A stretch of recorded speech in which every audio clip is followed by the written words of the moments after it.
Božji blagoslov, braće i sestre. Ja sam jako sretan što mogu da budem ovdje s vama u Skoplju. Odakle moje ime potječe, Dojčin. Tu je moj tata išao u vojsku ovdje u Makedoniji. Čitao je neke pjesme od Vuka Karadžića i vidio je neku makedonsku pjesmu Bolen, Dojčin, staru iz nekog 14. veka. I rekao je, ako budem imao sina, ovako ću da ga nazovem. I eto, moje ime je Dojčin, moj tata je iz Srbije, majka iz Istre, ja sam rođen u Puli u Hrvatskoj.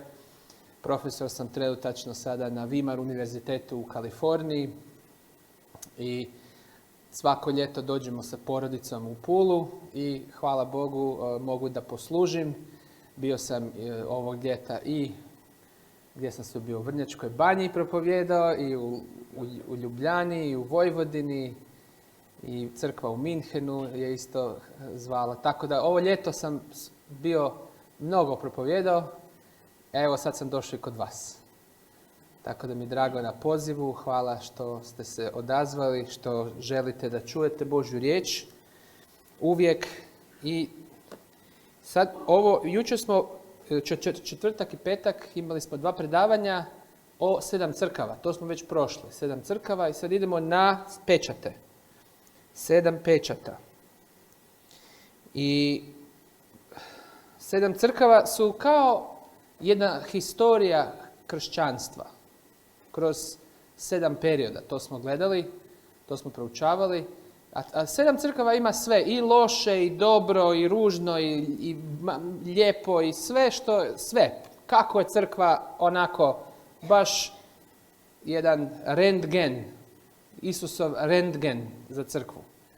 A 7 pečata su samo oni koji su zapečaćeni. Znači samo su pravedni, a 7 truba su sud ili kazna nad bezbožnima.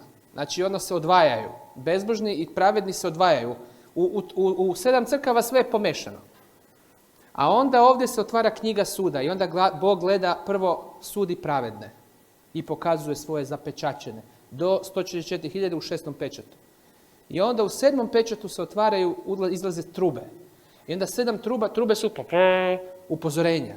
Upozorenja za bezbožne. I onda bezbožni se kažnjavaju kroz historiju do zadnje 7. trube, kraj sveta. Znači, Bog pokazuje svoj sud nad pravednima i sud nad bezbožnima. Kroz pečate i trube. To ćemo sada da proučavamo. Ajde da se prvo pomolimo, samo da pognemo glave za molitvu. Oče nebeski, ja te molim da pomažeš moja usta, da ne govorim ništa što nije tvoja volja. Gospode, molim te, pošalji svog duha i daj nam razumijevanje, oprosti naše grijehe i daj nam da razumijemo pisma i da ih usadimo u srce i da možemo druge da probudimo. U Isusovo ime, amen. Znači, već smo čitali Otkrivenje 4. poglavlje, Božji prestol na nebu. Možemo da pročitamo 4. poglavlje, Jani nam je čitao 5. U 4. poglavlju Otkrivenja kaže, znači, pročitali smo već prva 3 poglavlja, 7 crkava, i onda kaže, nakon toga vidjeh, brat, ili ima onaj kliker, onaj laser? Hvala, brate. Kaže ovako, nakon toga vidjeh, gle, šta? Vrata otvorena na nebu. Vrata otvorena na nebu. A onaj prijašnji glas, što ga ono začuh kao glas trube, što govoreše sa mnom, reče, uziđi ovamo i pokazat ću ti što se ima dogoditi nakon ovoga. Sad ovo je interesantno, zato što u prvom poglavlju Jovan čuje glas. U prvom poglavlju, ne znam da se sjećate, mi smo govorili o tome u prvom poglavlju, on čuje glas kao trube koji mu kaže zapiši ovo što si čuo o 7 crkava. I sad on govori, a onaj prijašnji glas što ga ono začuh kao glas trube, znači taj isti glas što je Ivan čuo, mu kaže uziđi ovamo, znači popni se i pokazat ću ti što se ima dogoditi nakon perioda svih tih crkava. Nakon ovoga počinje sud. Znači šta se dešava? Ivan vidio je Isusa u prvom poglavlju, on čuje glas kao trube. U prvom poglavlju. I u prvom poglavlju Ivan okrenu se i šta je vidio Ivan? Da li se sjećate? Vidio je nekoga kao sin čovječiji u prvom poglavlju. I šta je radio? On se kretao među čemu? 7 svječnjaka. A gdje se nalaze svječnjaci? U svetinji ili u svetinji nad svetinjama? U svetinji. Znači on je vidio Isusa u svetinji kako radi svoju posredničku službu za crkve. I sada onda čuje opet taj isti glas, kao glas trube, i kaže uzađi ovamo, popni se. Sad, znači Jovan je u viziji u svetinji. On gleda Isusa u svetinji šta radi sa crkvama, 7 crkava, 7 svečnika. I sad mu kaže glas popni se. Di da se popnem? Popni se. A vi, evo, sad ću da vam pokažem. U Salamunovom hramu svetinja nad svetinjama je imala stepenice da se popneš i da prođeš kroz veo ili vrata ili veo. U Izaiji 6. poglavlju kaže rubovi vrata se tresu. Znači veo je kao simbol za vrata. I sada, evo pogledajte, u prvoj Carevima kaže hramot što Solomon mu go gradeše na Gospoda beše dole 60 lakti, širok 20, a visok koliko? 30 lakata visok hram, jel tako? A sada odite u 16. stih i kaže i napravi pregrada od koliko lakata? 20 lakata od kedrovi daski, od podot do pokrivot i go oddeli to del na hramot za šta? Svetina nad svetinite. Znači svetinja nad svetinite koliko visok? 20 lakti. Eto. Znači 20 lakti. I sad ako je cijeli hram 30 lakata, a svetinja je 20 lakata. Šta to znači? Cijeli hram je 30 lakata, a svetinja je 20 lakata. Od 10 onih 10. Znači, ceo hram je 30, ti uđeš u hram u svetinju, 30, a svetinja je 20. Što znači da popneš se u svetinju. Znači, uzvišen. Uzvišen. To piše i Izaija 6. Čim kaže popni se gore ili uzvišeni, onda znaš da je to Božji tron u svetinji. Izaija 6. poglavlje kaže ovako. Kaže, one godine kad umre kralj Uzija, vidjeh Gospoda gdje sjedi na prijestolju kojem? Visoku i uzvišenu. A skuti njegova plašta ispunjahu cvetište, iznad njega stajehu serafimi, svaki ima po 6 krila i klicahu svet, svet, svet i od gromka glasa koji klicahu strešo se, pazite, streso se šta? Dovratci na pragovima, a dom se napuni dilom. Stresoše se dovratci, znači kao neka vrata ima tu. Ulaz. I sad otkrivenje nam govori istu stvar. Kaže, vidjeh vrata otvorena na nebu, a on kaže uziđi na visoki tron. Kao što je u Salomonovom hramu. A u Salomonovom hramu isto je svetinja nad svetinjama. Koliko kerubima je bilo u svetinji nad svetinjama? Koliko kerubima? Ko kaže 2? Netočno. 4. 4 kerubima. Znate to? Znači, bila su 2, znači bilo je kovčeg zaveta, kako se kaže kovčeg zaveta, koji je imao ovako na kovčegu 2 kerubima, kao što sestra kaže, ali Solomon je još sagradio još 2 velika ovako, sa strane, da se dotiču krila gore i dotiču zid. Vidite šta kaže 23. stih? Kaže, vo svetinjata nad svetinje napravi još 2, znači 2 herubima od maslinovo drvo, beja visoki 10 lakti. O, to je visoko, to nisu ovi mali na kovčeg zaveta, to je 10 lakti, 3 metra. Jedno to krilo na kerubimot beše 5 lakti, a vtorot krilo po herubimu beše još 5 lakti. Imaše 10 lakti jednaka mjera visočina, ta na jedno od herubima biše 10 lakti, tako je. I ga smesti herubimete sred vna trešnata prostorija, gig šireja svojite krila, tako što krilo to na jednog dostirale do zida. To nisu ova dva mala. To je ovo što su još dva sa strane. A krilo to na drugog dostigaše do drugog zid. Drugi od zid. Vo sredinata na prostorijata krilata im se dopirala. I herubimite gi obloži do zlata. Šta je Solomon napravio? 4. Jel 4 napravio? A koliko ima Izaija? Kaže,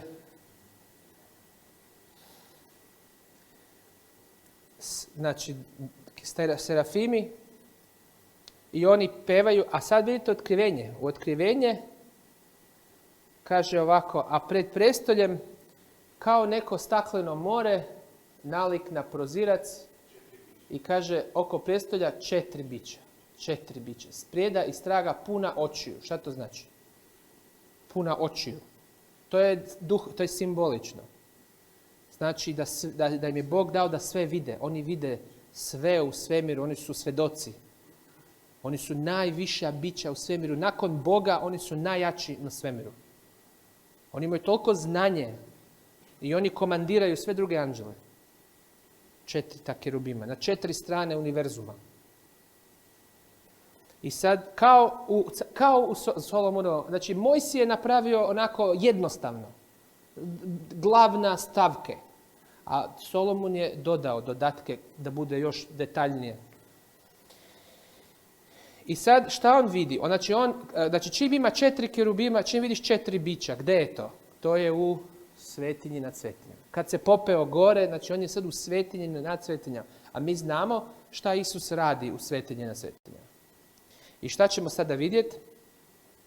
I odmah, kaže u duhu, za njih se i gle prijestolje stajaše na nebu. Naravno, prijestolje, to je kovčeg zavjeta. I na prijestolje netko sjede. I taj što sjede bijaše nalik na jaspis i sard. Kakve su to, dragi kamen, jaspis? Da li neko zna koje boje? Nije, to je, crne je kako se zove, crveno je sard. Sard je crvena, jaspis je beli, kao kristal. Piše u Otkrivenju 21. poglavlju da 12 vrata od Novog Jeruzalema i svako vrata imaju svoj dragi kamen. Jedno je jaspis kao kristal. Znači ovdje vjerovatno se misli na taj beli kao dijamant, kao kristal. A zašto je Bog opisan kao kamen, jaspis i sard? Bela i crvena. Šta znači predstavljaju te boje? Bela predstavlja, ili ta sjajno bela boja predstavlja pravdu. Bog je pravedan. A da li je Bog samo pravedan? A šta crvena predstavlja? Kristovu krv, ljubav, milost. Znači Bog je i milostiv i milost i pravda u jedno. To je pravi hrišćanin koji nema samo nego milostiv je, ali nije to dobro, brate, ali volim te. To je pravi balans, da si ti božanskog duha. Znači oni kažu, ma dobro, nemoj da mu kažeš, on može da greši, pa ljeba biti milostiv. To nije milostiv, ti si onda beskičmenjak. A ima oni koji su u crkvi, o, sestra, kratko suknju, odmah ovako, samo pravda, a nema, a Bog i u jedno i drugo. Kaže, ljubim te, brate, sestro, ljubim te, brate, ali, okej, ali kažeš, mi treba da ovako da se obučemo, ali ja te volim, nema veze, ali ovako se oblačimo, a ti, znaš, treba da kažeš sa ljubavlju. A ima neki samo kažu, a neki samo niš ne kažu. Znači, a Bog je i jedno i drugo. I idemo dalje. I kaže, a uokolo prijestolja duga, slična smaragd. Duga predstavlja milost Božju koja traje. Duga, znači kao Noe što mu je dao duga. Ali pazi, rekao je, neću uništiti zemlju vodom. Duga je simbol da neće uništiti zemlju vodom. Ali to je, moraš da paziš, kažeš, on je već uništio zemlju od greha. Ta duga je simbol ljubavi, milosti, ali i podsjećanje na vodu. I kaže, a uokolo prijestolja 24 prijestolja. Aha, vidi sad, nije samo jedno prijestolje, nego još 24 trona. Kako se kaže prijestolje na makedonski? Prestole, da. A na prijestolja sjedoše 24 starješine, obučene u bele haljine sa zlatnim vijencima na glavi. Jao. Sad, ko su ti 24 starješine? Zašto se pojavljuju starešine? I zašto oni imaju prijestolja? U Starom Zavjetu, razmislite malo, u Starom Zavjetu, starešine od Jeruzalemskog grada, starešine od Betlehema, oni kad sednu, šta oni rade? Šta? Neko je rekao? Sude. Starešine sude. Jel tako? Čim vidiš starešine i oni imaju prestolje da sednu, odmah znaš šta će da se desi. Nisu oni tu da piju pivce. Znači, se sjećate Ruta i Boaz. Boaz kaže, sedli su starešine ispred grada u Ruta 4. poglavlje da sednu, da sude, da prosude ko će da dobije zemlju i ko će da ženi Rutu. Sednu i sude. A kad se dignu, onda je izvršni sud. Onda ćemo sada to napravimo, izvršimo. A kad se sedi, onda se još diskutira, gledaju se knjige, istražni sud. Zato je još uvijek duga, jer je još uvijek milost Božja. Još nije, to je tek početak. Jer vidite, ovdje je, kaže, pred prijestoljem kao neko stakleno more nalik na, ovaj glupi, ne kažem glupi, ali prevod malo, prozirac, nalik na kristal. Kristalno more, kao more. A vidite, odete otkrivenje u 18. poglavlje, kad okrenete kad je kraj suda, znači ovo je početak suda, kad je još milost Božja traje. A odete otkrivenje, sad, gdje je Tit, Filimo, ne da mi da idemo ovdje. Kaže ovako, kada odete otkrivenje u 18. poglavlje, onda vidite kraj suda kako je taj kristalno more se menja. Otkrivenje 18. poglavlje, 15. poglavlje kad počinju 7 zala, kad Bog šalje gotovo kraj suda, sada Bog izvršuje sud, spašava verne i kažnjava neverne, kraj suda je on izvršava. U 15. poglavlju onda kristalno more je drugčije. Kaže, vidite, na kraja vidjeh drugo znamenje nebo veliko čudesno, 7 anđela sa 7 zala posljednje. Znači, kad su posljednje zala, s njim se navršuje gnjev Božji i vidjeh kao neko more, opet to stakleno more. A šta ovdje piše? Pomešano sa ognjem. A ovdje u početku, u 4. poglavlju, kaže samo nalik na staklo. Stakleno more kao kristal.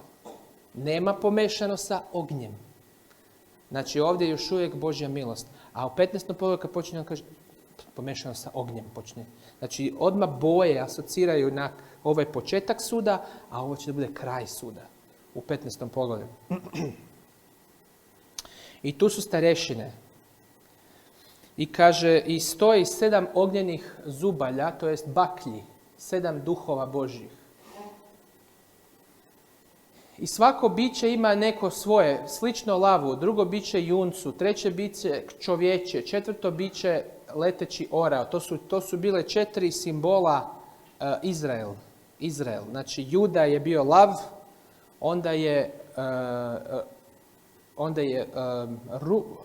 Juda bio lav, onda je Efraim bio bik, onda je čovjek bio, Benjamin bio čovjek i onda je Dan bio orao. I to su bila 4 plemena koja su bila odmah oko svetišta. Znači, izraelska plemena bilo je 12, ali su se poredali u 4 grupe. I najbliži su bili Juda, Efraim, Benjamin i Dan, ili Ruben i Dan. To su bila 4 koja su bila najbliže, a onda iza Jude još 2, iza ova još 2, iza još 2 i ova iza 2. A 4 su ova glave i to su bile životinje, simboli svakog tog plemena. Znači ovdje sad u svetinji smo i oni predstavljaju Izrael. Predstavljaju Božji narod. I oni bez predaha govore svet, svet, Gospod Bog, svevladar, onaj koji biješe, koji jest i koji dolazi. Oni to pevaju, tu pesmu. I kaže, i kad god daju bića slavu i čast onome koji sjedi na prijestolju, 24 starješine padnu ničice pred onim koji sjede na prijestolju, poklone mu se živome u vijeke vjekova i stavljaju svoje vijence pred prijestolju. Kaže, dostojan si, Gospode Bože naš, primiti slavu, čast i moć, jer ti si sve stvorio i tvojom voljom se postaje da bi stvorio. Zašto kaže dostojan si, Gospode naš, da primiš slavu i čast i moć? Pa zar nema Bog već čast, slavu i moć? Zašto Bog sad mora da primi čast i slavu, čast i moć? Zar nema to Bog već? Ne, nego je Sotona optužio Boga pred svemirom da je Bog neslavan, nečasan i da nije dobar. I Sotona je optužio i na planeti Zemlji se odvija se optužba. Sotona je optužio Hrista, optužio je nas, optužio je Boga. Hrist dolazi da nas spasava. Sotona kaže nemaš pravo na to, a Bog kaže ok, otvorite sud. Otvorite knjige da vidimo. I onda u 5. poglavlje otvaraju se knjige i vidi se kako je Bog sve pravedno radio sa svim bićima na zemlji. I vidi se sud nad pravednima i sud nad nepravednima. I onda kaže, onda u 11. poglavlju opet padaju 24 starješine i kažu sve si dobro dosudio i dostojan si da primiš moć, slavu, čast i vlast. Znači, ovaj sud nije samo na nama, ovdje i Bog se opravdava na ovom sudu. Bog se opravdava. To možete vidjeti u Rimljanima, poslanici, Rimljanima, 3. poglavlje 4. stih, Bog kaže, Bog se opravdava. Evo ima više prevoda da vidimo ovaj, kaže 4. stih, Rimljanima 3.4. Kaže, nego je Bog i istinit, a čovjek je svaki lažac. Kao što je pisano, da se opravdaš u svojim riječima i da pobjediš kad ti stanu suditi. Kome se sudi ovdje? Kome da se opravdaš? Ko je to? Ko da se opravda? Kaže, Bog da bude istinit, a čovjek svaki lažac, kao što je pisano u Psalmu 51, da se ti, o Bože, opravdaš u svojim riječima i da pobjediš kad ti stanu suditi. Znači, Bog će da bude na sudu. Transparentan. Bog otvara knjige. I onda u Otkrivenju 5. poglavlju vidite 11. stih kaže i vidjeh i začuh i gle anđela mnogih uokolo predstavlja biće starješina bijaše ih milijarde, to su 10.000 puta 10.000 i 1000 puta 1000. Gdje se drugdje spominje ovaj stih u Bibliji? Da je toliko anđela, 10.000 puta 10.000 i 1000 puta 1000. Danilo 7. glava. Znači, odemo u Danilo 7. glava. Daniel, idem tu gore, nikad ne znam kako da pišem. Daniel 7. glava, 10. stih. I kaže, ili 11. stih, nema veze. Isto kaže, 5, 11, 7, 11. Isto kaže, dok sam gledao, ne, 9. stih, 10. stih, da. I kaže ovako, gledao sam, prijestolja. Aha, opet prijestolja. I jedan starovječan ili stari, idemo ovdje tu na ovaj prevod, kaže i starac, postaviše prestoli i starac sjede na kom biješe odijelo bijelo kao snijeg i kosa na glavi kao čista vuna. To je simbol, čim je bela kosa znači da je star, znači da je dobar, da bude sudac, sudija mora imati belu kosu, onda on starac, to je starešina. Starešine su uvijek imali belu sedu kosu, da kao oni imaju mudrost. A ovdje se Bog pojavljuje totalno bela kosa, potpuno bela kosa. Jer on je najstariji. I kaže, i prijestol mu bijaše kao plamen ognjeni, točkovi kao oganj rijeka ognjena izlažaše i tečaše ispred njega, 1000 služih mu i 10.000 po 10.000 stajahu pred njim. I šta kaže onda? Sud, sjede i knjige se otvoriše. Knjige, ima na nebu neke knjige, neki zapis koji se otvorio i onda anđeli kaže 10.000 puta 10.000, 1000, to je sad, on ne može da više kaže koliko ih je mnogo. On koristi najveće brojeve što postoje u grčkom jeziku, 10.000 puta 10.000 i onda još puta 1000 puta 1000. Puno. I šta oni rade? Gledaju i knjige. I taj isti citat se spominje ovdje u 5. poglavlju. I vidjeh glas anđela mnogih predstaje, bit će starješine, biješe ih na milijarde, to je 10.000 puta 10.000 i 1000 puta 1000. I oni gledaju, i šta gledaju? Oni gledaju i šta vide? Knjigu, opet knjigu neku, zapis. Knjige nije bitno. Knjige su, svako ima svoju knjige, a ovdje će biti kao jedna, zato što će pokazivati historiju cijele crkve. I sad on je zapis, kaže, i vidje ih na desnici, ona koji sjedi na prestolu, opet knjiga. Iznutra, izvana, ispisana, zapečačeno, sa 7 pečata. I to je sad, otvara se ta knjiga. I šta kaže Ellen White, šta predstavlja ta knjiga, da vidimo? Prije nego što vidimo Ellen White, da vidimo poveznicu između Daniel 7 i Otkrivenje 4.5. Otkrivenje 4.5 kaže, netko sedi na prestolju, a Daniel 7 pradavni na prestolu. Kaže, tu su lampe vatrene, Otkrivenje 4.5, tu su vatreni plamenovi, ognjeni plamenovi. Kaže, 24 prijestolja, a ovdje kaže prijestoli postavljeni. 1000 puta 10.000 puta 10.000, opet to se isto citira. Daniel i Otkrivenje, isti broj. I svi gledaju ovdje kaže knjigu, a ovdje knjige se otvaraju.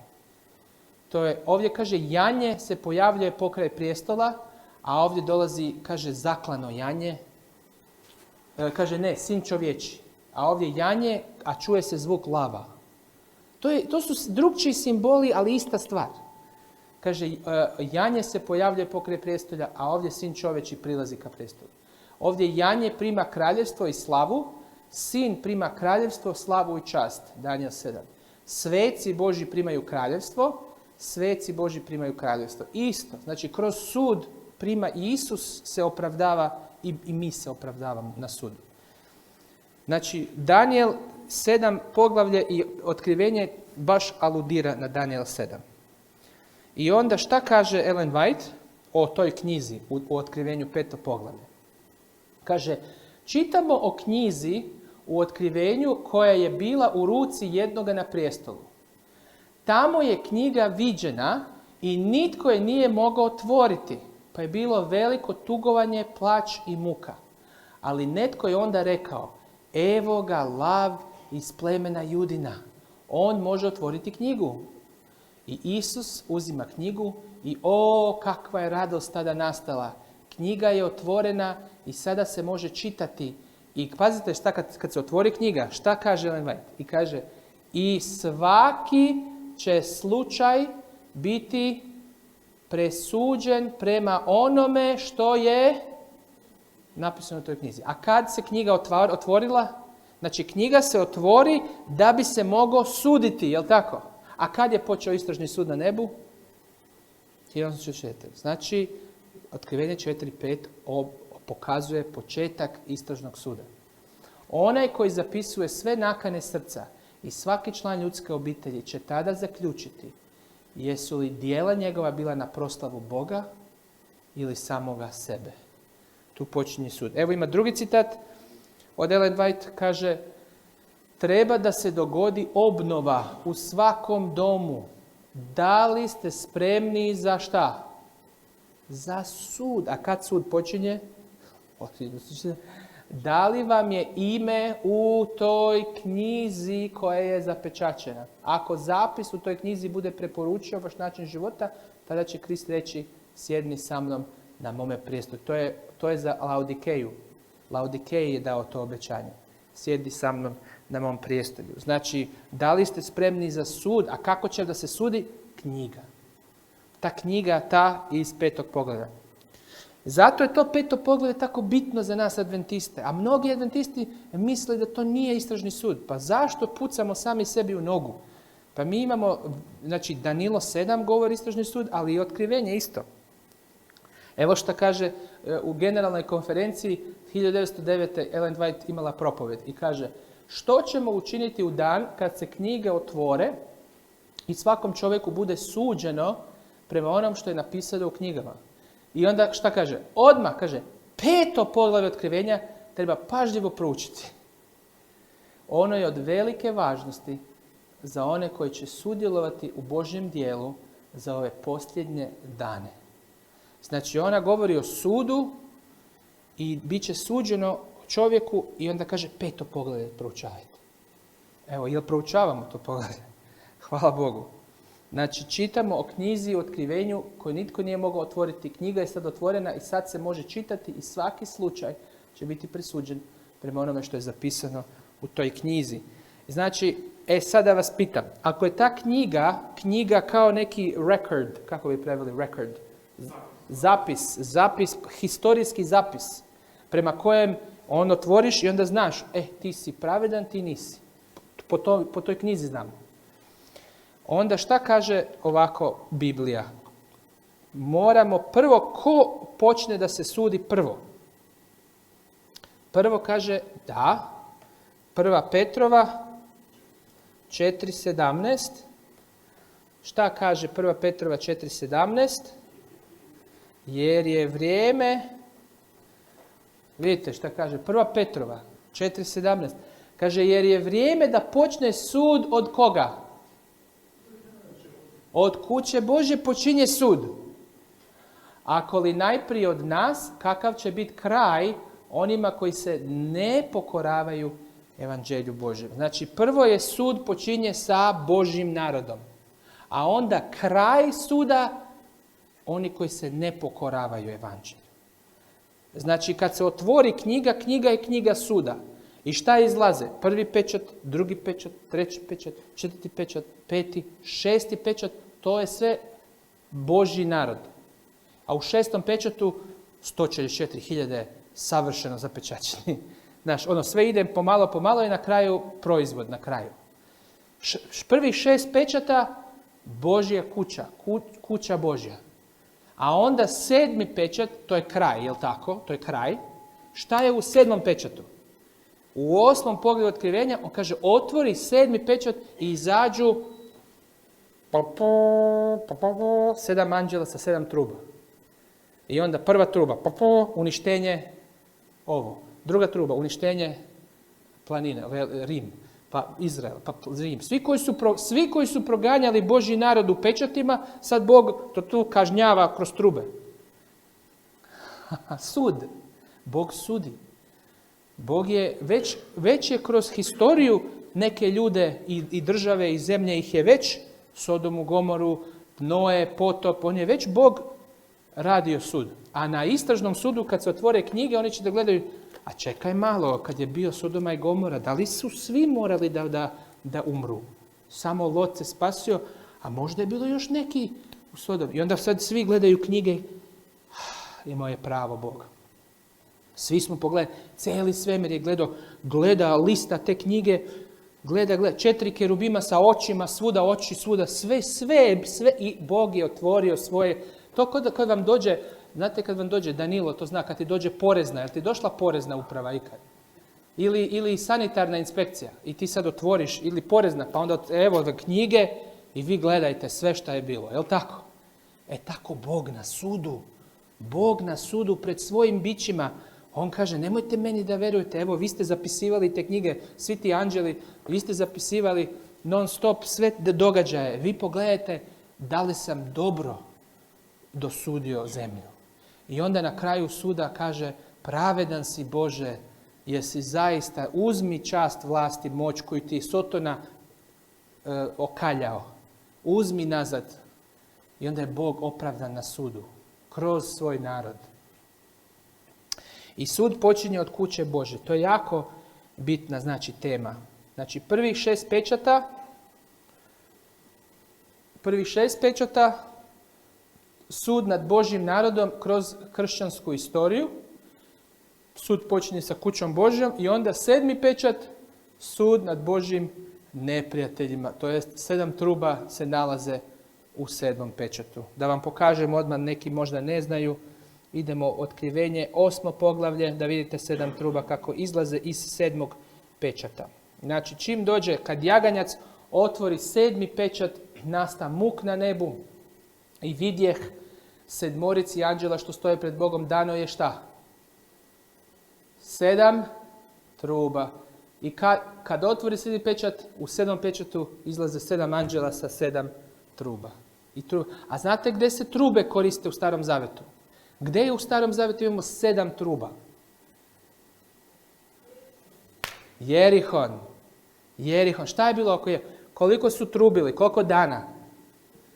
7 dana trubili. A šta je to značilo? Jerihon, uništenje bezbožnika. Znači kad vidiš aluziju 7 truba, odmah znaš, evo ga, kazna nad neprijateljima. I sad, znači, 7 truba su sud nad bezbožnima. A 7 pečata, za ko se pečati? Zapečati ih gdje, kaže, 7 pečata su, ko prima pečat? Božina. A ko prima trube? Neprijatelji primaju trube. Znači, to ti odmah, ti simboli odmah, ako znaš Stari Zavjet, odmah ti govore o čemu se tu radi. I sad, da vidimo 7 pečata. Sad otvaraju se 7 pečata. I tih 7 pečata opet će da budu 7 razdoblja, do 7. trube. Prvi pečat bit će beli konj.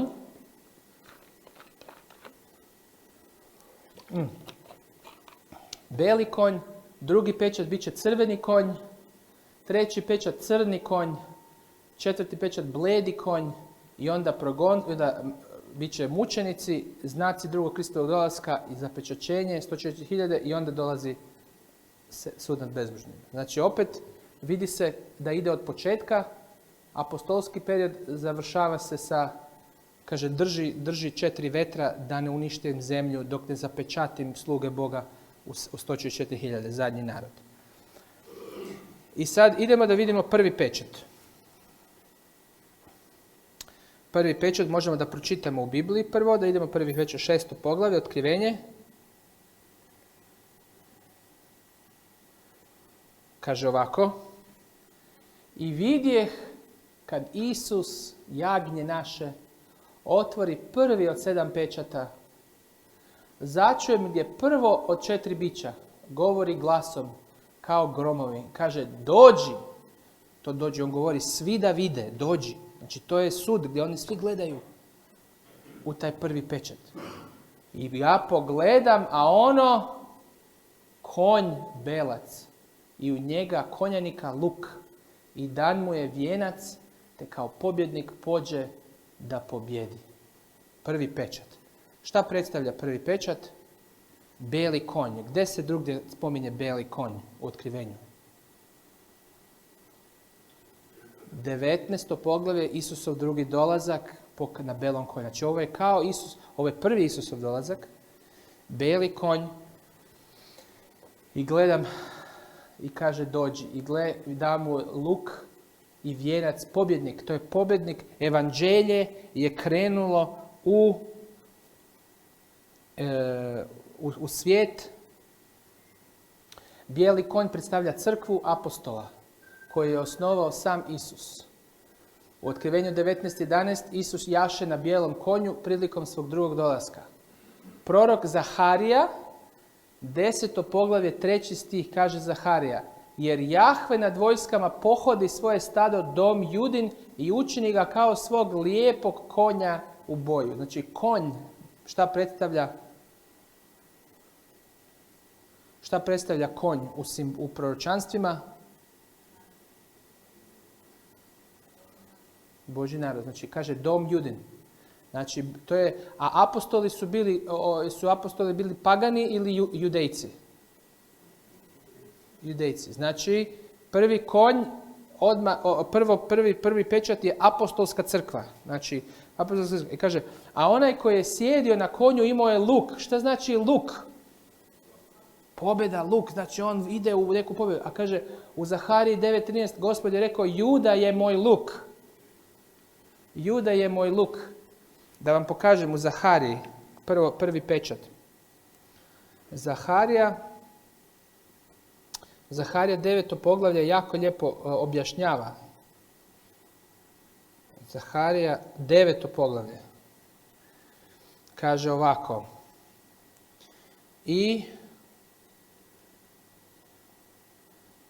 Kaže ovako, raduj se kćeri Sionska, dolazi, kaže evo, raduj se kćeri Sionska, kliči kćeri Jeruzalemska, evo kralj tvoj dolazi k tebi pravedan kao spasitelj, pun poniznosti, jaše na magarcu, na magaretu, mladetu magaričnom. O kome se ovdje govori?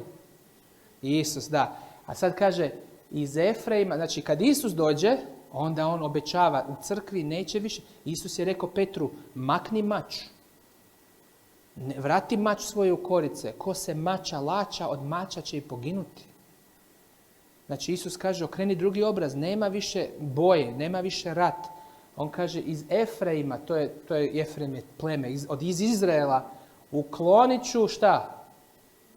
Bojna kola. Nema više ratovanja u crkvi. Uklonit ću bojna kola i konje iz Jeruzalema. Biće uništeni lukovi ubojiti, jer će on, Isus, navijestiti mir narodima. Vlast će njegova dosezati od mora do mora, od Eufrata do krajeva zemlje. I sad kaže, vratite se, i sad kaže, jer kaže, sada zapinjem sebi Judu kao luk. Punim ga Efraimom i vitlam sinove tvoje Sione. Znači, više nema da mi pravi luk, da ja kao ubijem ljude. Kaže, ja ću tebe, Judo, ti ćeš meni postati Judo luk. Mi ćemo da postanemo kao strela, da idemo, da propovedamo evanđelje mira. I kaže, i pazi ovo, je zapinjem sebi luk, 13. stih, kaže, na sinove tvoje javan. A šta je javan? Bacam na sinove tvoje javane. A javan je... Javan, znate šta je javan? Da li neko zna? Ti si javan. Da. Podigoh na javan. Šta je javan? Znači, sebi luk, Judu zapehla luk na punih Efraima i podigao sinove tvoje sile na sinove tvoje javane i učinite da si kao mač junački. Znači, nema više da mi ubijamo mačem. Šta je javan? Pogledajte, javan in Bible. Kaže, 4. sin Noin od kog dolaze Grci. Javan is Greece. Javan se koristi svuda u Bibliji, kaže. Neznabošci, da, Greece, Grčka. Javan služi kao hebrejsko ime za koga? Za Jani. Jani je Javan. Jani je Grk. Javan, znači Jani je osvojen. Njega je židovska religija, to jest apostolska religija, osvojila. I onda su apostoli, gdje su apostoli krenuli? Gdje je apostol Pavle išao? Među Javan. Oni su sve bili Javan, Grci, koji pričaju grčkim jezikom. Čak i Rimljani su pričali grčkim, svi su, to je grčki jezik je bio glavni jezik cijelog sveta. On kaže, šaljem te na sinove Javanove. I sada crkva, znači to je Izrael nikad nije doslovce fizički napao mačem i lukom Grke. Znači to proročanstvo se odnosi na, kaže, nema više mača, luka, bojnih kola. Ja ću da slomim tvoja bojna kola kad dođe Isus. On dolazi na magarcu ponizan i kaže mir narodima, a ti ćeš da postaneš strela. Nema više prave strele, ti si sad strela. Leti strela. Među sinove Grke, da ih obrate. Mi smo svi bili ti neki pagani, pričali grčki na ovim jezicima, Iliri isto. I kaže, šaljem vam tamo. Da. To znači to.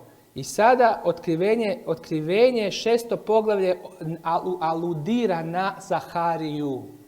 I kaže, vidim konja i konjanika i luk i bijelac i dan mu je pobjednik, a pobjednik pođe da pobjedi. To je prvi pečat, to je apostolska crkva.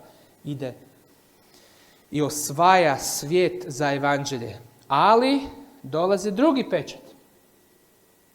I iziđe drugi konj. Ovdje kaže riđan ili crveni. Kako kaže crveni na makedonskom jeziku? Crveni konj. Izađe crveni konj. Sad crvena boja. Što znači crvena boja? Krv ili vatra. Ova riječ piros. Piros je piroman. Piros. Znate što je pir? Piros je vatra. Fire. Da, plamena. Kaže da, zato što će biti proganjani Božji narod i bit će spaljivani. Znači šta je Neron? Neron je pohvatao kršćane, stavio ih na krst i onda ih zapalio da budu baklje, da osvetljavaju rimske ulice. Kaže, iziđe drugi konj, vatreni konj i njegovu je konjaniku dano dignuti mir. Nema mira više. Kaže, ovdje je išao Isus da propoveda mir i da usvoji grtke sa evanđeljem. A ovdje je Sotona dao digne mir sa zemlje, da se ljudi među sobom pokolju i dan mu je mač veliki. Znači progonstvo. Druga crkva proći će kroz mač. Kao Smirna. Znači prva crkva Efez, druga crkva Smirna, progonstvo, drugi pečat i Smirna, drugi pečat, druga crkva. I sad otvori jaganjac treći pečat. A znate što je bila treća crkva? Sjećate se treća crkva, Pergam. Korupcija ulazi u crkvu, jel tako? Poslije Konstantina. Sada gledajte treći pečat. Začujem treće biće gdje govori dođi da vidiš Božji narod i njihove okolnosti. Ja ih sudim po različitim okolnostima kroz koje oni prolaze. Dođi da vidiš. Ja pogledam, a ono konj vranac ili crni konj. Kako se kaže crno na makedonskom? Crni. A ono konj vranac i njegovu konjaniku u ruci vaga, tezulj, vaga. Ili tezulja, ovaj prevod govori. I tada začujem zašto vaga? Vaga. Gdje se koristi vaga? Sud, da, dobro. Ali isto na pazaru, na tržnici. Da vidiš, ostaviš jednu breskvu i tu staviš ovako malo teg i onda vidiš koliko košta.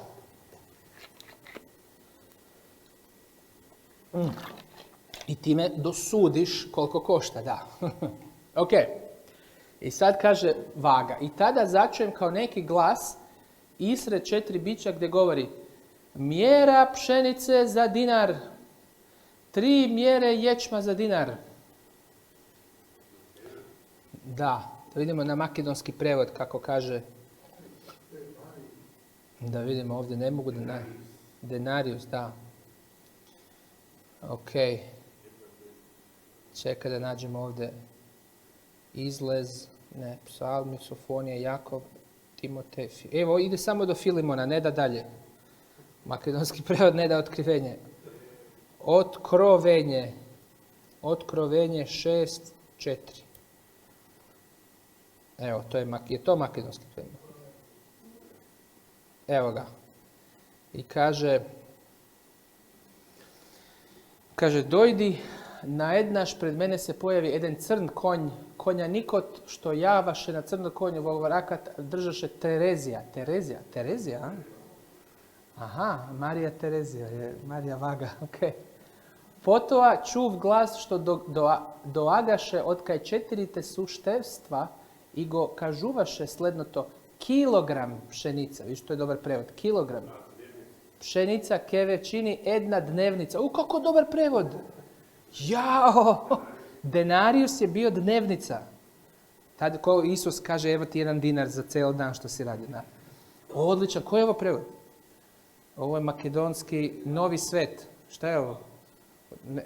Ok, dobro. Sviđa mi se.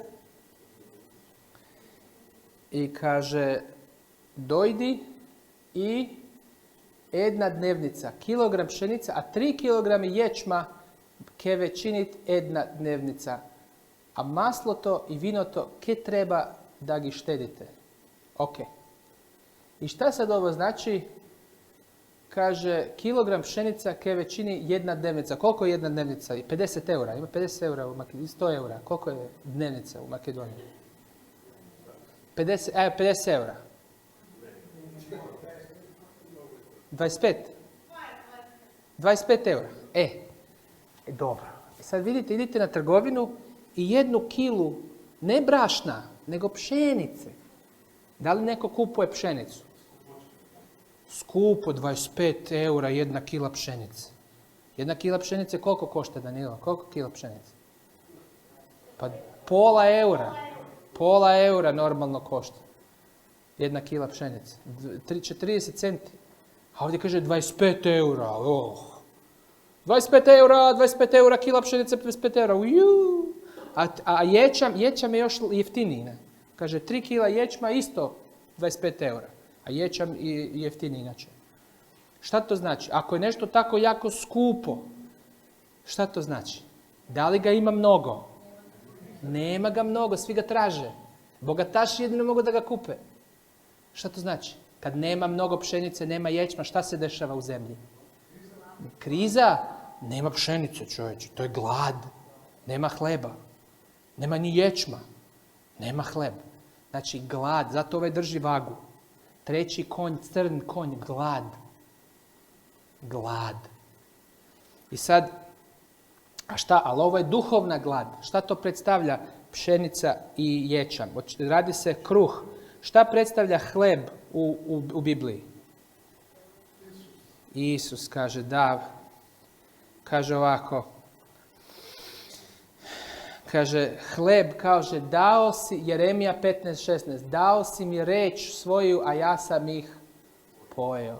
Isus je reč Božja, on je reč koji postade telo, on kaže, ja sam hleb života. Također kaže, ne živi čovjek o samome hlebu, nego od svake reči koja izlazi iz usta Božja. Znači, Božja reč je retka, nema, kao što nema pšenice, nema ječma. U ono vrijeme Biblije su, Dioklecijan, car je sve pobio, uništio Biblije i bilo je malo Biblija. I sad malo Biblije i glad, ljudi počeli da propovedaju krivu nauku, jer nije bilo dovoljno Svetog pisma. I bilo je jako malo. I onda su počeli da prepisuju, da od onih malo manuskripta što je ostalo da rade kopije. I mi imamo najviše kopija baš iz 3. 4. stoljeća. Znači, ovaj period crkve je iskusio nedostatak Svetog pisma. Mnogo je Biblija bilo uništeno za vrijeme Dioklecijanovog progonstva. Manjak Božje reči u crkvi dovelo je do uvođenja krivih doktrina u trećoj crkvi. Ali šta je jako ironično? Kaže, nedostatak pšenice i ječma koji opisuje ovo razdoblje vrlo je ironičan. Jer je baš u tom razdoblju car Konstantin pokrenuo politiku obdarivanja kršćanskih crkava bogatim darovima, od kojih su neki uključivali 1000 ili 1000 funti pšenice i ječma plaćenih iz javne blagajne. To piše Eusebius na 2 mjesta iz 325. godine. On je direktni pisac. I Eusebius piše kako je Konstantin dobar. Konstantin daje crkvi mnogo pšenice i ječma. Baš pšenica i ječma. Bio je da reži zato što je crkva bila progonjena i sad crkva dobiva mnogo pšenica i ječma. A šta kaže Biblija? Ali opet je glad. Ali glad pravog hleba. Ne živi čovjek samo o hlebu, nego o svakoj reči koja izlazi iz usta Božje. Znači, treći, to je veoma ironično, baš u tom periodu crkvene historije, kada crkva postane bogata od pšenice i ječma, Bog kaže, nemaš pšenicu i ječma. Znači, to je paradoks. Paradoksalno, dok je u tom razdoblju kršćanstvo postalo bogato materijalnom pšenicom i ječmom, prava pšenica i ječam Božje riječi zapravo su postale rijetki. Može li takvo stanje biti i naša stvarnost danas? To je treći pečat. I sad otvara se treći pečat, Bog pokazuje, ali kaže ulja i vina ne diraj. Ulje, Sveti Duh, još uvijek radi Božji Duh i vino, Božje, Isusova krv, Isusovo Isusova smrt se još uvijek propoveda, ali počela je korupcija drugih doktrina. I sad ide četvrti pečat. Četvrti pečat kaže bledi pečat. Da vidimo kako kaže makedonska Biblija. Zelen konj, dobro.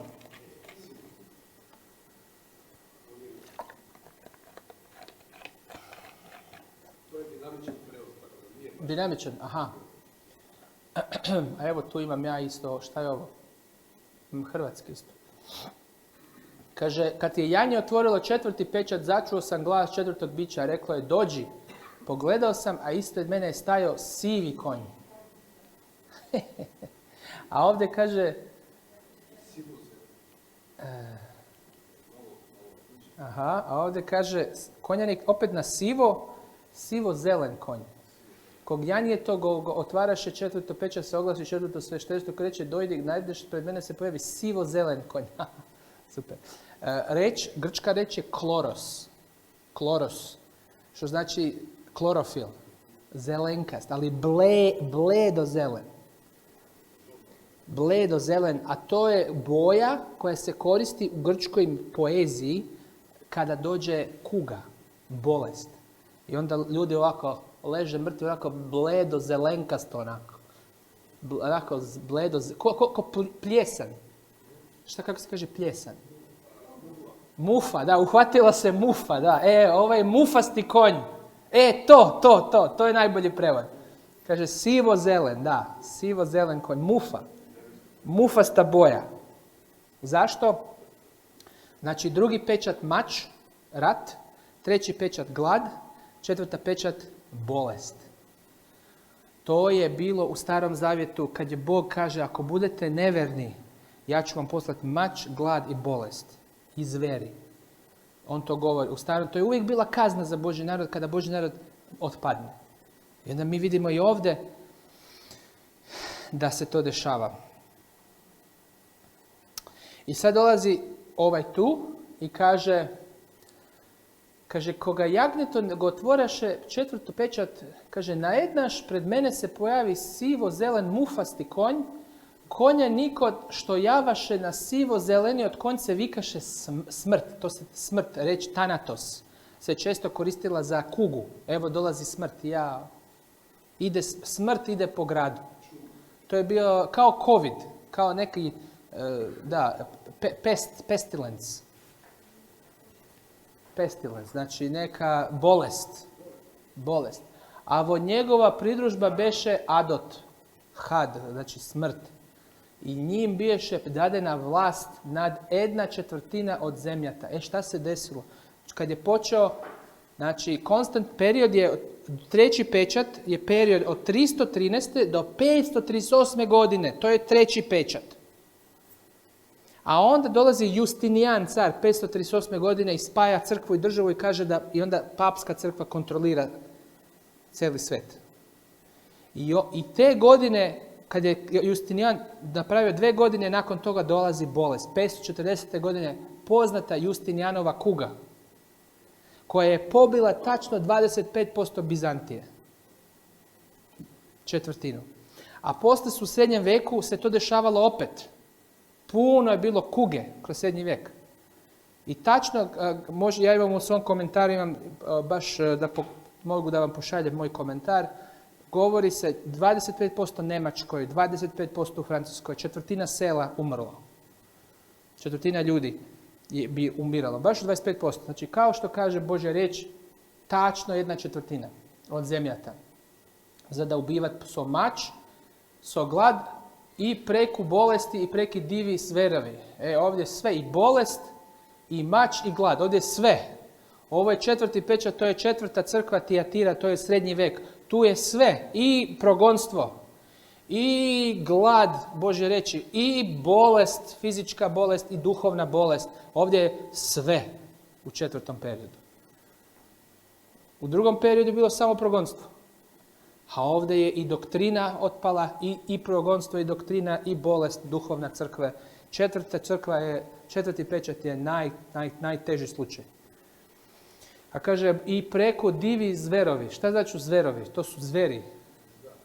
A šta predstavlja simbol zver u Bibliji? Zver. Satana je zmaj, aždaja. Katolička crkva je bludnica ili preljubnica. A zver,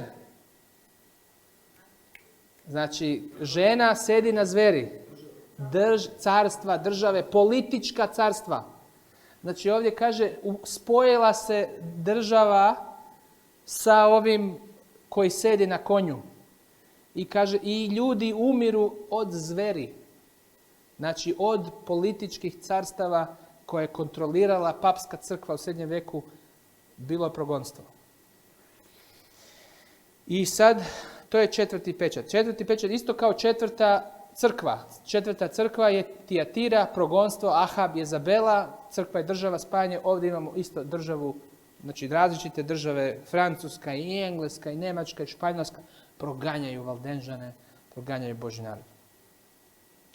I tako da je ovo četvrti pečat je najteži.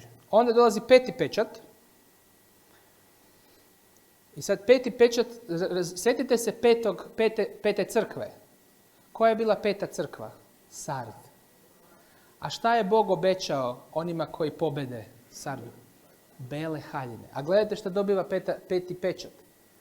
Kaže, i bješe kažnjeno da se strpet, ušte malko vreme dodeka im se pridružiti i kaže, i dadena i togaš nasite njim se beše dadena bela obleka.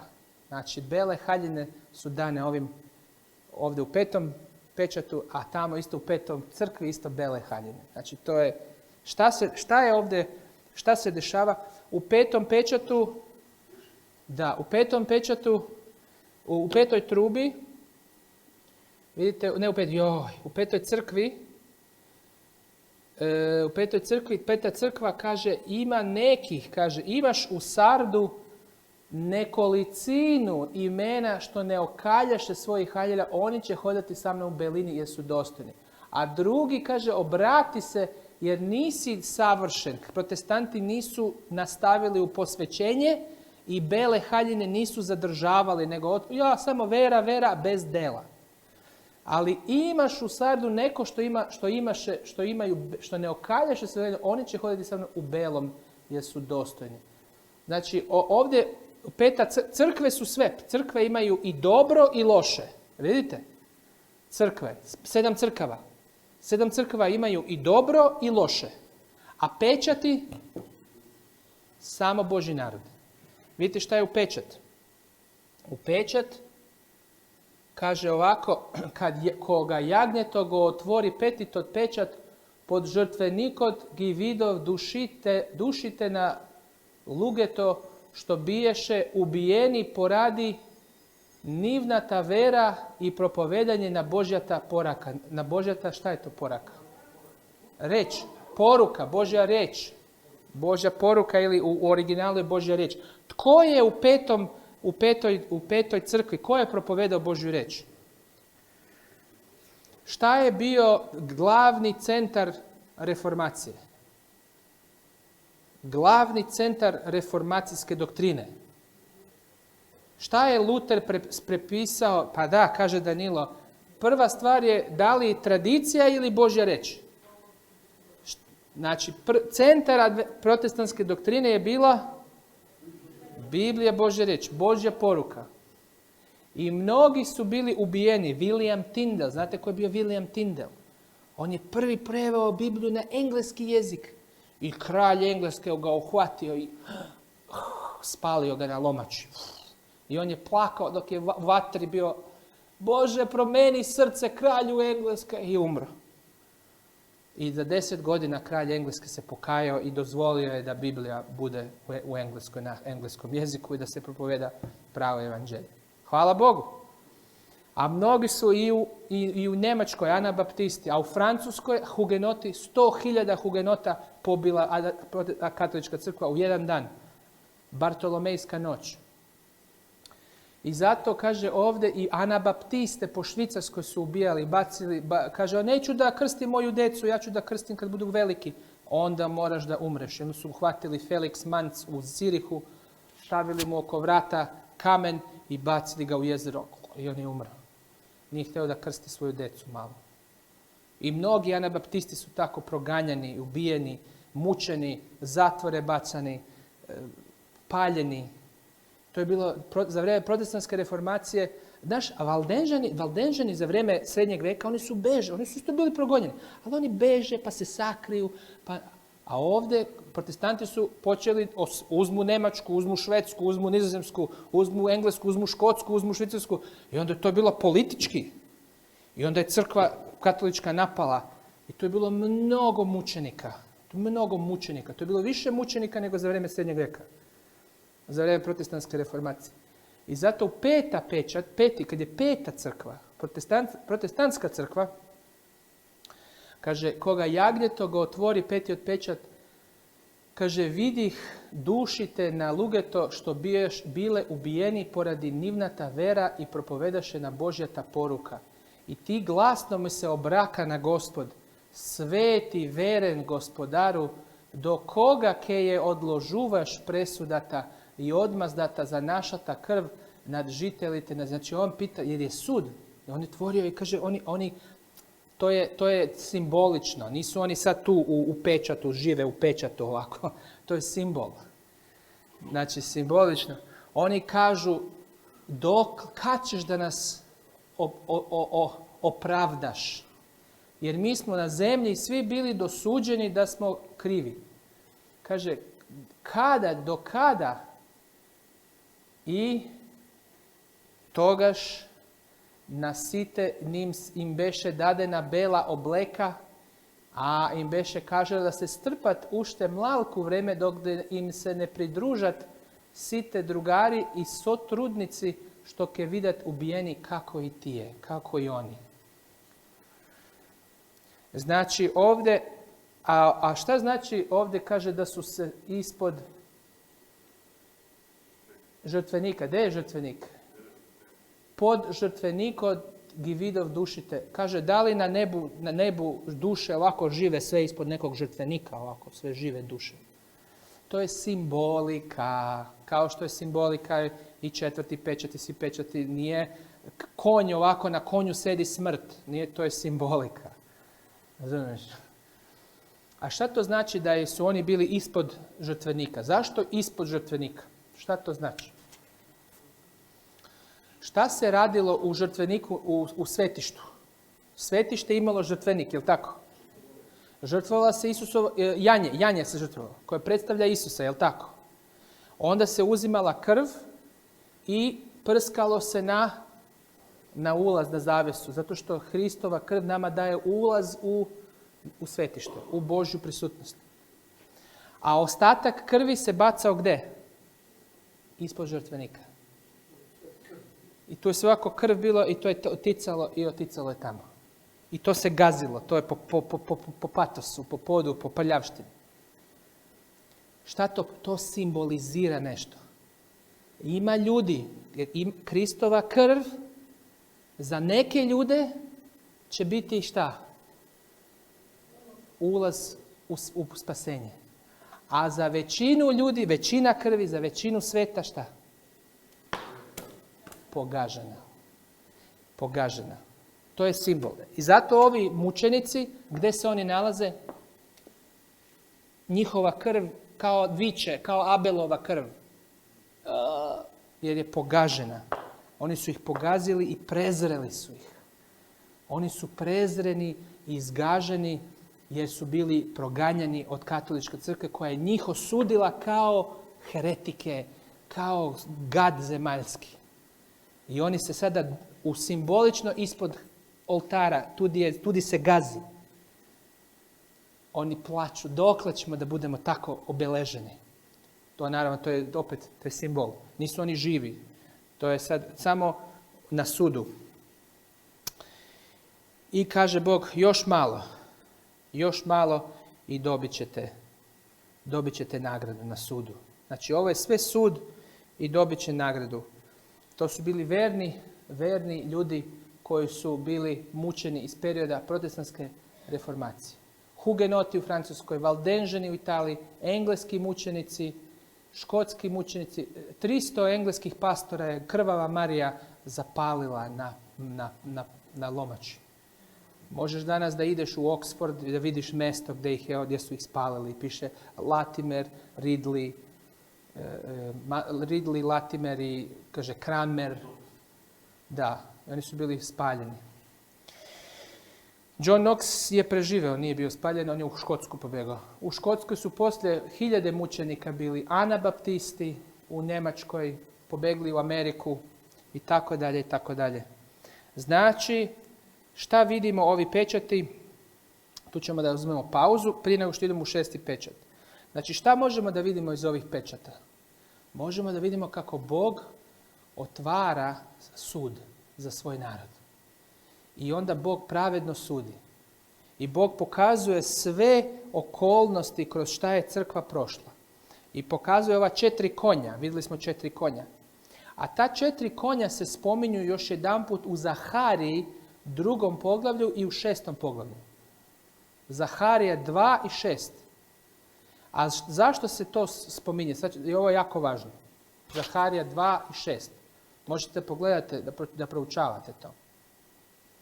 Kad su Izraelci izašli iz Babilona, onda im je Bog rekao da sagrade hram, svetinju. Jer svetinja je imala sliku Hristove žrtve. I oni su morali da naprave svetinju da se pripreme za dolazak Mesije. Je li tako? I sad oni su se bojali da naprave hram jer perzijski kralj, ne znamo, i ovi Amonac, ovaj Horonac ih napada i oni su se bojali da grade hram. I onda dolazi prorok Zaharija i kaže nemojte da se bojite, a ne bojite se da gradite vaše kuće, a moja kuća sedi prazna. I onda ih ukorava i kaže ne bojte se da gradite hram i onda im pokaže 4 i onda vidi viziju. U 2. poglavlju, i u 1. poglavlju i u 6. poglavlju Zaharija. I on vidi viziju i vidi 4 konja. Vidi beli konj, u 6. poglavlju beli konj, crveni konj, crni konj i tačkasti konj. Tačkasti. I kaže to su moja 4 konja. To su moje 4. Znači crveni konj mač, crni konj glad, tačkasti konj je bolest. Oni su u Hebreji su tačkice rekli bolest, a Grci zeleno, mufasto, to je njima bolest. Ok, drugčiji simbol, ali ista stvar. I kaže bolest neće da dođe, mač neće da dođe, glad neće da dođe, a samo beli konj njemu govori. Samo mir. I on kaže Zahariji, nemoj da se brineš, neće da dođe mač. Kaže, došao je crveni konj, pogledao je celu zemlju i rekao mir. Došao je crni konj, moj crni konj, to je glad koju ja šaljem, kaže Gospod, neće da dođe glad.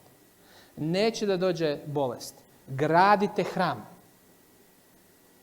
I onda šta kaže u 3. poglavlju Zaharije? I onda vidi Jošua, svećenik Jozija. I kaže, skinite s njega prljave haljine i dajte mu bele haljine. Bele haljine, kao ovi što su dobili, bele haljine. E sad, otkrivenje i Jovan u otkrivenju uzima tu sliku. I kaže, tako će i hrišćanska crkva da krene. Ali oni će da imaju isto beli konj u početku, mir, ali oni će imati rat. Oni će imati i glad duhovnu i imat će i bolest duhovnu, i zveri i bolest i sve će da imaju i na kraju mučenici će dobiti ne samo jedan Jošua, nego svi dobivaju bele haljine. A na kraju 144.000, 6. pečat, kaže zapečačeni i kaže veliko mnoštvo. Koje je to veliko mnoštvo? To su oni koji su dobili bele haljine. Veliko mnoštvo dobivaju šta? Bele haljine. A ovdje Izrael je kakva je imao situaciju? Nema niti glad, nema niti mač, nema niti bolest i gradite hram i kaže samo Jošua pravedan. I na kraju su ubili Isusa. Kad Isus došao, Zaharija 9. poglavlje kaže prodaše me za 30 srebrnika. Znači, Izrael, Bog im je dao sve mogućnosti ovdje, a oni su ga odbacili. A ovdje kaže tako, i zato i otkrivenje uzima taj simbol. I kaže, hrišćanska crkva isto gradi crkvu, gradi hram Božji, duhovni, ali oni će imati i mač, i glad, i bolest, ali na kraju veliko mnoštvo svi dobiju bele haljine. Amen. To je poanta. Zato i otkrivenje, kaže, zašto otkrivenje ima tako čudne simbole? Uvijek ima razlog. Slava Bogu. Ima razlog da Bog pokaže, da nam da nadu. I da li verujete da će na kraju da bude, kaže, veliko mnoštvo. Od svih plemena, jezika i puka, da vidite da vidite ovdje ovako. 7. poglavlje, i tu ćemo da završimo. Otkrivenje 7. Ne mogu da se snađem ovdje. Aha, mogu ovako tu. Otkrivenje 7. I onda dolazi, kaže, nakon toga ispred mene veliko mnoštvo su bili ljudi iz svakog naroda, plemena, rase, jezik. Tu su bili i Makedonci, tu su bili i Hrvati, tu su bili i Filipinci, tu su bili čak i Srbi. Svih je bilo. Iz svih naroda, plemena, i stajali su pred predstavljom i imali su da sebi šta? Duge, bele ogrtače, ili kako kaže na makedonskom, bele haljine. I kaže, imali su 9. stih i kaže, i oblačeni vo beli obleki i palmove grančice racete u rukama. I kaže, ko su ti? Znaš ti ko su ovi što se oblečeni vo beli obleki? I ja smo odgovori, Gospode, ti go znaješ to. To mi reče, to se onije što mina niz golema stradanja, iz velikog stradanja. Zašto? Velika nevolja u posljednja vremena, kaže, veliko mnoštvo dobivaju Isusovu pravednost i bele haljine. A ovdje je bio Jošua dobio, kao on je predstavio. Eto, tu ćemo da stanemo malo pauza i onda ćemo, znači pečat, i onda idemo na 6. pečat, a 6. pečat je zadnji pečat i tu su znaci vremena i 144.000. Ko su ti 144.000? Posljednja generacija pred Hristov dolazak. To ćemo da proučavamo sad. Evo da se pomolimo pa da završimo, pa da imamo pauzu. Možemo da ustanemo na molitvu.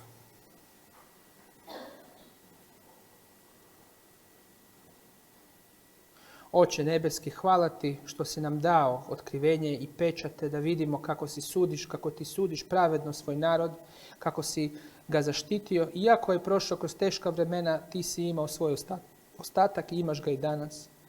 I Gospode, molimo te da budemo vjerni. Hvala ti što znamo možemo da vidimo istražni sud na nebu. I kaže, niko nije mogao otvoriti pečate zato što niko nije umro za nas.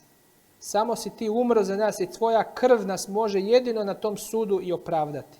Toliko smo sve griješili, Gospode, samo nas može očistiti tvoja krv. Bez tvoje krvi ne moramo niti da se sudimo, mi smo svi već osuđeni. Mi smo svi prestupnici i vidljivo je to. I Gospode, zato te molim, zato ti zahvaljujem, Gospode, što si umro za nas, što nas voliš, što nam daješ otkrivenje, da nam pokažeš proces svoga suda. I sada ćemo da vidimo, Gospode, isto i posljednju generaciju koju ti želiš, koju smo mi. Doveo si nas do samog kraja, Gospode, mi smo tu pred kraj i želimo, Gospode, da budemo tvoja deca, da se zapečatimo na čelima našim, da ti stvarno budeš u nama, da tvoj pečat bude na nama, Gospode. I molim te da nas blagosloviš i dalje u bogoslužju u Isusovo ime. Amin. Amin.